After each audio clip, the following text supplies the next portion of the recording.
Hey, I'm Justin, aka Diabetech, and today I'm showing off all the insights users can track on the LibreView app when wearing a FreeStyle Libre 3 Plus sensor. Looking at glucose trends over time with the care team is so important for diabetes management. Examining my glucose levels with my diabetes educator and finding problem areas or patterns helps me get better at managing my diabetes. Not only do users have a ton of insights on the Libre app, but you can see glucose trends and detailed data right on the LibreView web app. It's a great resource for sharing trends with your healthcare team or having them follow along on your journey. Today, I'm going to walk through the various charts and data users have access to and tell you what certain terms mean. Let's get into it. First things first, I'm going to sign into my account, which is the same one you use to set on the Libre app. The home screen shows glucose history.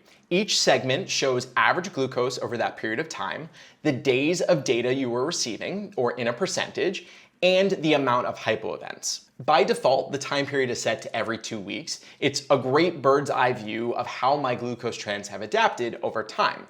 For example, if I made adjustments with my healthcare team or I started a new medication, I can see how my glucose levels were affected at a glance. Along the right side, I can choose to go back in time by month to see how my numbers have been trending. I can see it over the past 18 months. For an even deeper look at glucose trends, there's the glucose reports. When I click on that, it opens up a thorough report, which is great for advanced users and healthcare providers. Before I dive into the report, let me walk you through some of these settings because that's helpful in creating the right report for you.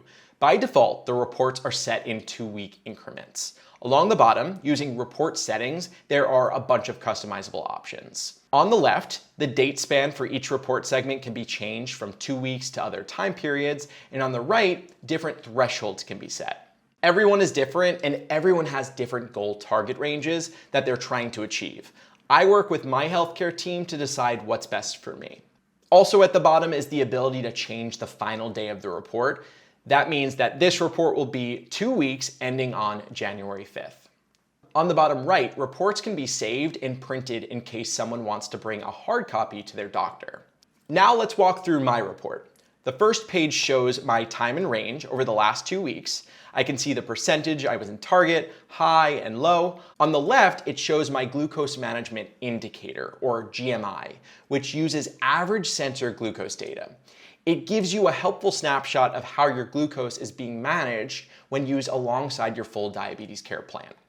Your lab measured A1C may not match your GMI, so be sure to talk about any differences with your healthcare team. This is kind of like an estimated A1C. It's an average of my levels over the past 3 months and my glucose variability, which is the percentage of how much my glucose levels fluctuated over the span of time. For people who are more visual, the graphs below are super helpful. The first is an ambulatory glucose profile, or AGP, which shows where my levels have been on average. Below that are my daily glucose profiles, which shows days back to back and where glucose levels moved. This chart makes it easy to see which days may have had moments I want to discuss with my care team. I really like the graph on the glucose patterns insights page. It shows any patterns there might have been. As you can see here, I seem to be having too many lows in the 6 p.m. to 12 a.m. time period. There's something I'll want to discuss here with my doctor on my next visit, or I may even want to set up an earlier appointment to investigate. The monthly summaries page shows a calendar with each day displaying my average glucose, how many times I looked at my glucose levels, and how many low glucose events there were. The daily log is another great chart for those who prefer more visual data. It goes through each day and highlights the highs in orange and the lows in red. The snapshot page is where the report starts bringing in insulin and carb intake. Now, I don't log these on the Libre app, but if you did, that data would show up here. Here's a screenshot of what it would look like if I did input the data.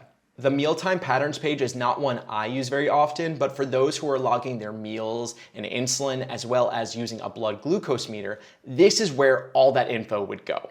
Here's a screenshot of what it would look like filled out.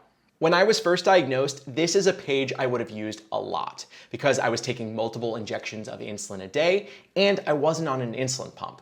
This page makes it easy for people to log all that info and be prepared to share it with their care team. Alongside that info, it helps paint a picture of how food and insulin are affecting glucose levels. The weekly summary page is another great visual for daily trends and adds in the total carbs and insulin taken. Again, this gets populated. If it was filled out, it would look like this. The final page, the daily patterns page, shows daily average glucose alongside daily average carbs and insulin that was logged within the Libre app. LibreView is such a great resource for tracking glucose trends alongside activity, insulin, and carbs, and learning from trends over time. It's also a great resource for care teams to use when meeting with patients. I hope you found today's video helpful. If you've got questions, be sure to drop those in the comments, and you could try the Libre 3 Plus sensor for free today. I'm Justin, and I'll tech you later.